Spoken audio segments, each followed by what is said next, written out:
Crypto currency एक अर्थात हाल ही के माध्यम से अफ्रीकी गणराज्य CAR अल सल्वाडोर के बाद अब बिटकॉइन की कानूनी निविदा के रूप में अपनाने वाला दूसरा देश बन गया।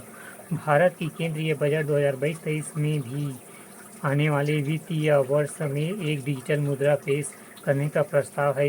यहाँ भी घोषणा की गई कि किसी भी आभासी डिजिटल संपत्ति के हस्तांतरण से होने वाली किसी भी आय पर 30% की दर से कर लगाया जाए। क्या है क्रिप्टो करेंसी? क्रिप्टो करेंसी जिसे कभी क्रिप्टो कहा जाता था, मुद्रा का एक ऐसा रूप जो डिजिटल या वस्तुत मौजूद है।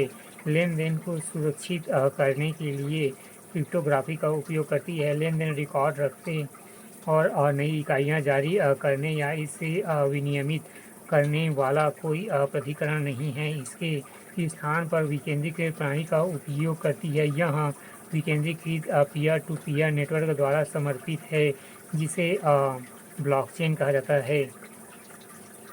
ब्लॉकचेन तकनीक सुनिश्चित करती है कि क्रिप्टो करेंसी में सभी लेन देन एक सार्वजनिक वित्तीय लेन देन डेटाबेस में दर्ज किए जाते हैं। Bitcoin, Ethereum, ripple crypto currency के कुछ उल्लेखनीय उदाहरण हैं। ब्लॉकचेन का नाम डिजिटल डेटाबेस या लेजर से लिया गया है, जहां जानकारी ब्लॉक के रूप में संग्रहित की जाती है जो एक साथ मिलकर चेन बनाती है। ब्लॉकचेन प्रौद्योगिकी कई प्रतिक्रियाओं और अनुप्रयोगों में नवाचारों की सुविधा प्रदान कर सकती है, जिसमें डेटा प्रबंधन, भंडारण, पुनः प्राप्ति, विशाल और महत्वपूर्ण जानकारी की सुरक्षा की आवश्यकता होती है।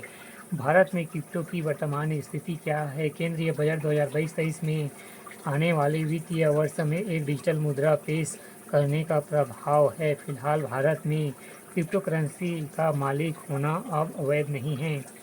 अब आभासी संपत्ति से होने वाली आय पर 30% कर की घोषणा की गई है। चीन ने सभी क्रिप्टो करेंसी लेन देन को अवैध घोषित कर एवं प्रभावी रूप से पूर्ण प्रतिबंध लगा दिया है, जबकि अल सल्वाडोर ने बिटकॉइन को कानूनी निविदा के रूप में अनुमति दी है।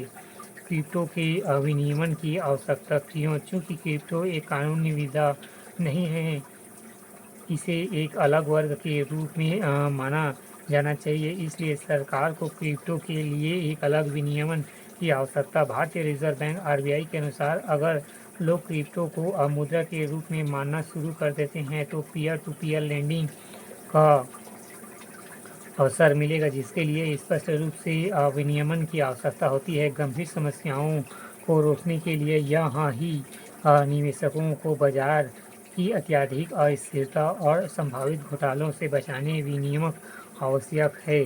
क्रिप्टो करेंसी को मुद्रा के बजाय अर्थात संपत्ति के रूप में क्यों वर्गीकृत किया जाना चाहिए? क्रिप्टो करेंसी का मुख्य लाभ यह है कि यह लेन देन में सरल और इसका निष्पादन तेजी से होता है।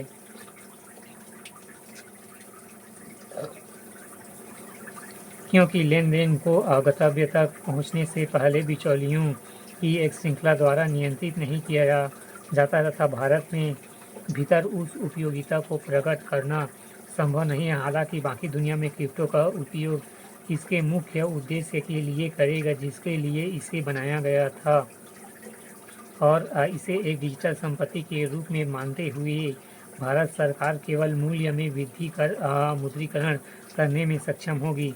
क्रिप्टो करेंसी से जुड़ी चिंताओं में विज्ञापनों की अधिकता, अनियमित क्रिप्टो बाजार, मनी लॉन्ड्रिंग और टेरर फाइनेंसिंग के लिए सुगम मार्ग बन सकता है। इस अनियमित परिसंपत्तियां वर्ग में भारत खुदरा निवेशकों की निवेश जोखिम की सीमा, संश्लिष्ट अर्थव्यवस्था और वित्तीय स्थिरता के लिए एक जोखिम है। यहाँ गोपनीयता उल्लंघन, संभावित और अवैध फाइलों एवं कॉपीराइट उल्लंघनों, मालवेयर आदि के मुद्दों को जन्म देता है।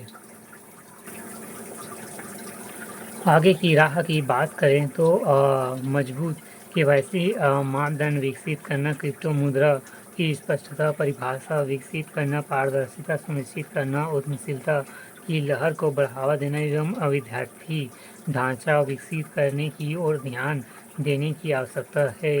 क्रिप्टो करेंसी वर्तमान वित्तीय दुनिया में हो रहे बहुत सारे तकनीकी परिवर्तनों में से एक उदाहरण है। अब नई चुनौतियों को स्वीकार करने के साथ साथ प्रतिभूति बाजार सहित मुद्रा बाजारों के लिए एक नए एकीकृत विनियम की अनुमति देने का मौका है। यह डिजिटल तकनीक एक नई क्रांति पैदा कर सकती है जिसे भारत खोना नहीं चाहेगा, लेकिन साथ ही वह आंतरिक सुरक्षा और अन्य संबंधित मुद्दों को लेकर जोखिम नहीं उठा सकता।